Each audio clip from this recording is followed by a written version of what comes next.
On the personal interview segment this week, I'll be speaking with the General Secretary of NASU, who also doubles as the Vice President of Public Service International. He tells me the several challenges workers in the tertiary institutions are faced with, especially the non-academic staff. He also said it's expedient for the governors to respect the rule of law and implement the new national minimum wage. It's good to have you on the program. Pleasure. It's been a while since we had a conversation. Yeah, absolutely. Not up to 4 months though. Yes. A lot has been happening in the world of work. A lot of agitations, I must say. But first, let's start with the regular meeting. Why is it important for your members to gather together to have a trade group meeting at this point in time? Yeah, because in the last couple of months after our conference, there has been a lot of build-up in terms of what affects positively the welfare and the well-being of an average worker in our country, and particularly those who are members of NASU in the university and inter-university centers. We have a system where from time to time we hold meetings to conduct evaluation of what has been going on and where we think things have not worked out favorably in favor of our members, and where we think we needed to even do more to ensure our own positive contribution to the development of the institutions where we operate. So we do this regularly to take stock of what has happened and then to identify areas of shortcomings and prepare for the future. Okay, from my observation when you were speaking during the conference, there seems to be a war against unionism. And we've been seeing the pattern of you being allowed to join the union, but statutorily you're not allowed to operate. How would you react? Clearly an arbitrary use of powers by a few elements in charge. If the processes for employing even chief executive has to go through the rules, then it's expected that anybody who is a chief executive, whether in a tertiary institution, will also acquaint his or herself with some of the provisions in the relevant labor laws of our country, because there is no chief executive that can succeed in running an organization without the workers. So henceforth, those who are involved in recruitment of whether you are rector, you are provost, you are vice chancellors, and you are whatever, should also put into consideration the need for them to ensuring that those human beings who are going to be considered are people who know a little bit about the trade union laws of our country. Because without the workers, no institution can run.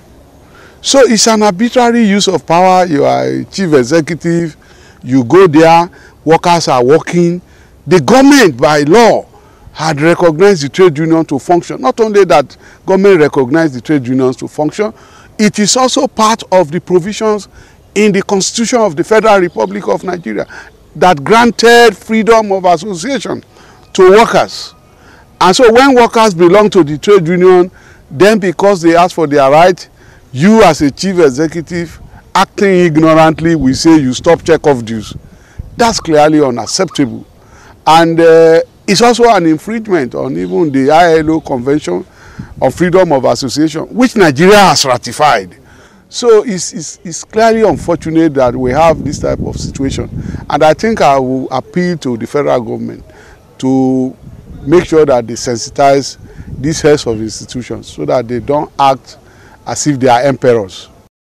Funding of education is very important across the world, especially for a developing nation like ours.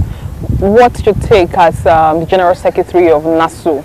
Would you say that the funds available to run the institution is sufficient?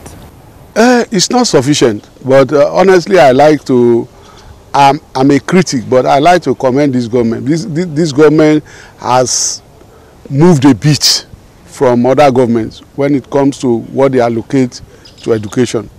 Last year it was a meager 6 point something. This year it has moved to 9 point something. So which means that if there is the will, there will be a way. If the government is determined to fund education, they can find the resources. I want to commend this government at the level of the federal and Mr. President that they have moved away from that peanut. But we have not reached where we are going. We have not reached where we are going.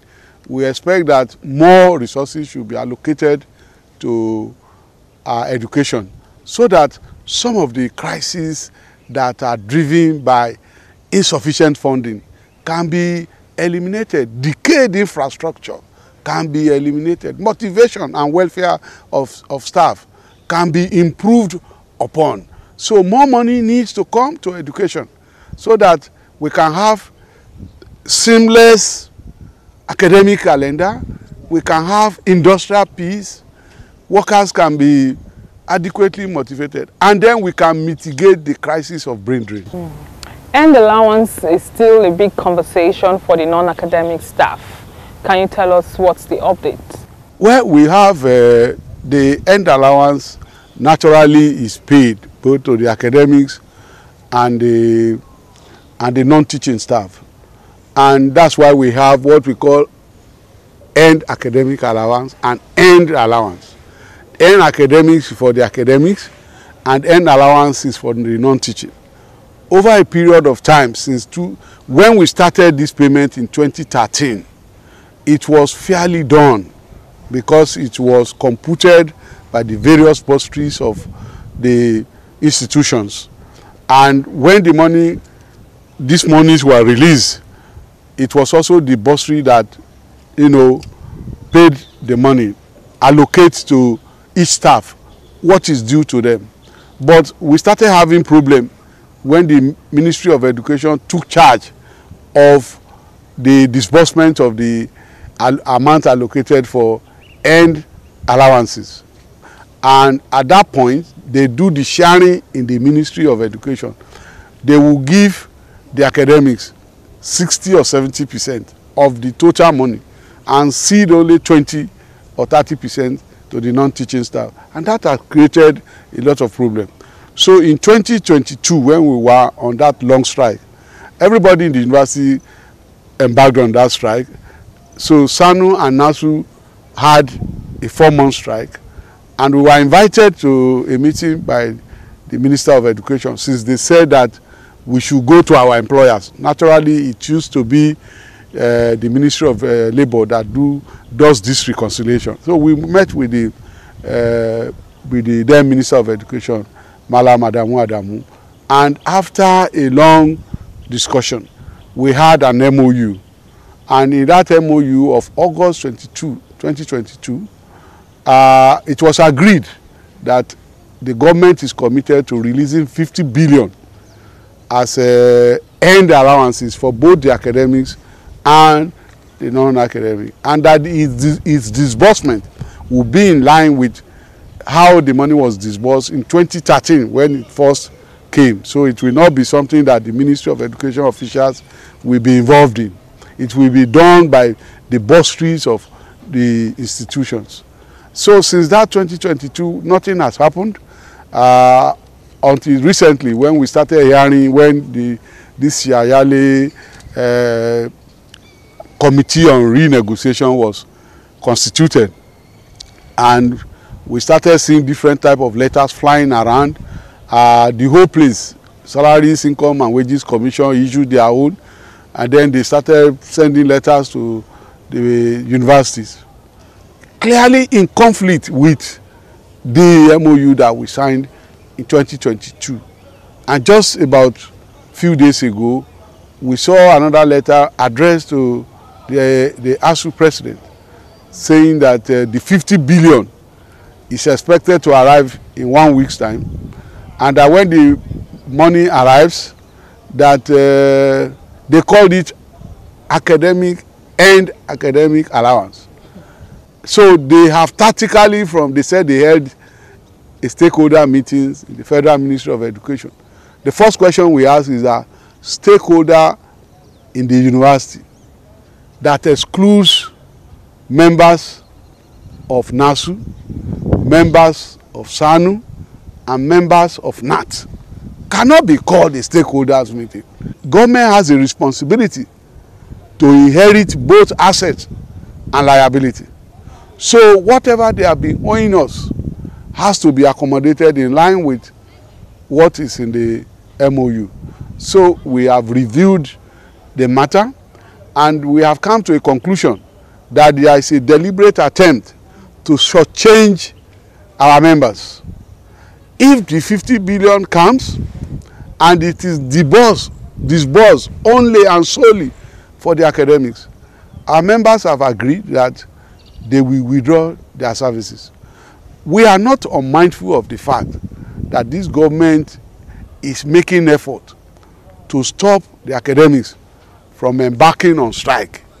They have done that now for close to 2 years and they have succeeded.